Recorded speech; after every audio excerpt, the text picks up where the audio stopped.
आज लोग दाऊद को देखते हैं और कहते हैं कि हम भी दाऊद की तरह गोलियत को मार देंगे, हम भी दाऊद की तरह परमेश्वर के साथ अपने संबंधों को मजबूत कर देंगे। लेकिन क्या आप छोटी सी बात जानते हैं कि क्यों दाऊद इतना महान हुआ, क्यों परमेश्वर ने उसको इतनी बड़ी जीत दिलाई? चाहे कुछ भी हो जाए, दाऊद ने इतनी लड़ाइयों को लड़ा लेकिन वो एक नहीं हारा, एक में भी वो शर्मसार नहीं हुआ। क्यों?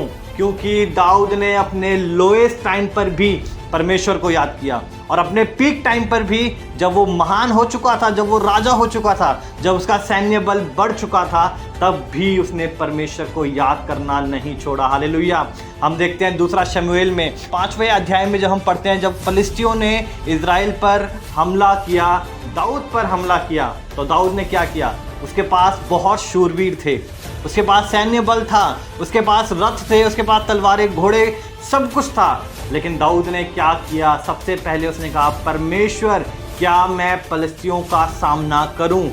हालेलुया। सब कुछ होने के बाद, उसके हाथ में सब कुछ है, उसके पास पावर है, उसके पास अपने इच्छा की करने की शक्ति है, लेकिन वो क्या कह रहा है कि परमेश्वर, क्या मैं युद्ध करूं? क्या मैं फलिस्तियों को मारूं? आज जब हमारे पास, हमारे हाथ में कंट्रोल होता है, चाहे वो किसी भी चीज़ में हो, चाहे वो फैमिली में हो, फाइनेंस में हो, हमारे फ्रेंड सर्कल में हो, जब हमारे हाथ में पावर होती है, क्या हम याद करते हैं कि परमेश्वर, क्या तू चाहता है कि मैं ऐसा करूं? हालेलुया। अपने लोएस्ट टाइम पर भी, जब दाऊद के पास कुछ नहीं था, तब भी वो परमेश्वर से पूछता था कि परमेश्वर, मैं क्या करूं? और जब उसके पास सब कुछ आ गया, उसके पास सैन्य बल आ गया, वो राजा हो गया, तब भी वो परमेश्वर से पूछ रहा है कि परमेश्वर, क्या मैं जाऊं? क्या मैं ये काम करूं?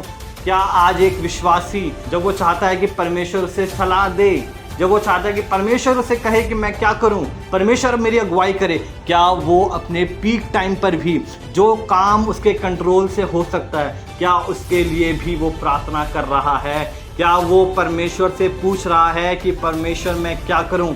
अगर पूछ रहा है तो कॉन्ग्रेचुलेशन, आप भी दाऊद की तरह, जितनी मर्जी लड़ाई क्यों ना हो, जितने मर्जी तूफान क्यों ना हो, लेकिन परमेश्वर आपको पार कर देगा। और यहीं तक नहीं, बल्कि परमेश्वर आपके नाम को महान करेगा। आमीन।